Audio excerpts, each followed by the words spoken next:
Hi and welcome back to Sketchbook Artwork with Bats, Cats and Broomsticks. Today I wanted to go ahead and do another Venice painting.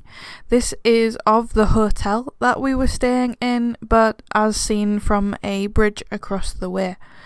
So I wanted to try out a different style again. Well, same style, different watercolour paints in that style, I should say. So this time I was going for a little bit more of a melancholy, kind of sad to have said goodbye vibe in my painting, hence the more greeny blues, the more subdued colours and the less bright, vivid blue sky.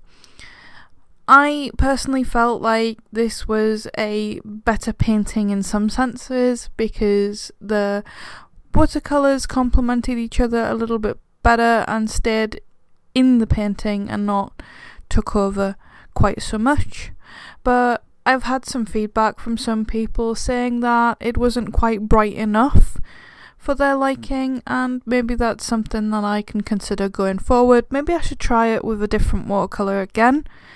I was thinking that I would continue doing this Venice sketchbook pieces as a whole series, and that I would do it with different watercolours, trying out this style and pushing it to the limit, seeing what I can do with it. This sort of pen and watercolour sort of freehand sketchbook style isn't typically what I would do. I typically try and be as observant to details as is humanly possible, but I thought I would give other art styles a try, because I think that it's extremely important that we give other art styles our best effort, our try, because there is so much you can learn from them. I've learned so much about myself and how I draw and how I paint from this already, and I'm only 2 pages into this brand new sketchbook. I'm really glad that I took the time to do this, and I hope that you guys are enjoying watching me learn through the process in this sketchbook. And if you guys have any hints, tips, advice, anything that you'd like to see me try to do with this style, some watercolour paints that you recommend, maybe even inks that you might recommend, please let me know in the description down below. I really do appreciate every single person that responds, replies and gives comments on my videos. I really do appreciate getting to hear from my audience what they feel and think. So going forward, I am going to be continuing to do these sketchbook pieces from the Venice trip. I'm going to be doing some of the chandelier work and some of the beautiful glass things that I've seen, and I do have a little hints, tips and treats of things that I have bought from Venice to keep an eye out for in future videos. So if you're enjoying these videos, please like this video, subscribe to the channel. I bring out a video every Monday when I can, and I try my best to keep it to once every Monday. So at the end of the month we have our subscription box unboxing. That will be by Scroller Box. That's the subscription art box that I'm currently subscribed to.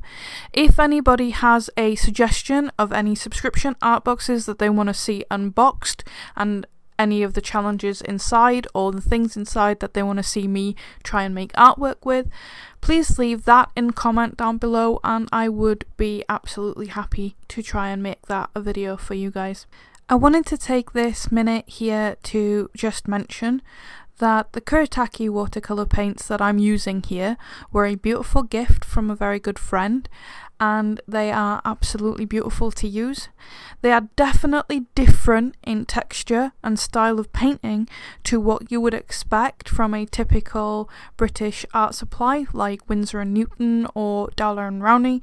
They have a strangely creamy kind of consistency, and they last really, really well. From what I can tell so far, they have this beautiful sense of colour about them, and there is just a subtlety that I think that Winsor & Newton lacks a little bit of sometimes.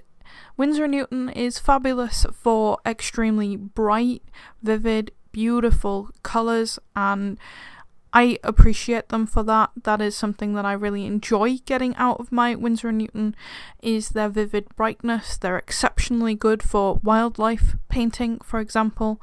But sometimes if you're looking for something a little bit more subdued and subtle, then these Kuratake paints are exactly that.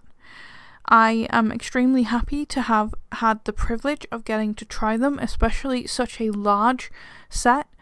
Maybe in the future I will expand this set with some of their additional expansion pieces that they have, to include some stuff like pinks and lilacs. So do keep an eye out for that in some future videos. I will probably try and get around to that at some point within this year. Hoping to expand a lot of my watercolour range in this year.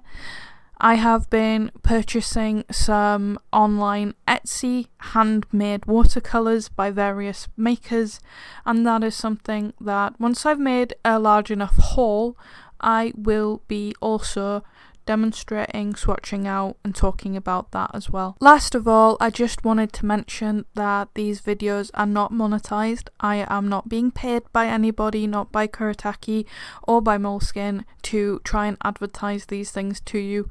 They are just my genuine, heartfelt opinion about these products, and that they are as good as they are advertised to be, and that I can highly recommend them, especially the Moleskin watercolour sketchbook. It is really very good and keeps its durability in spite of having quite a lot of water put into it, which is not something that I was typically expecting from a sketchbook. They tend to warp a lot most of the time, but this sketchbook really did impress me by keeping its shape and keeping its paper without breaking apart or causing lots of damage and issues whilst painting on it with watercolours. That is a tendency to be a big problem when you're trying to draw, especially out in the field, and you're trying to carry sketchbooks out with you and watercolour paints and everything.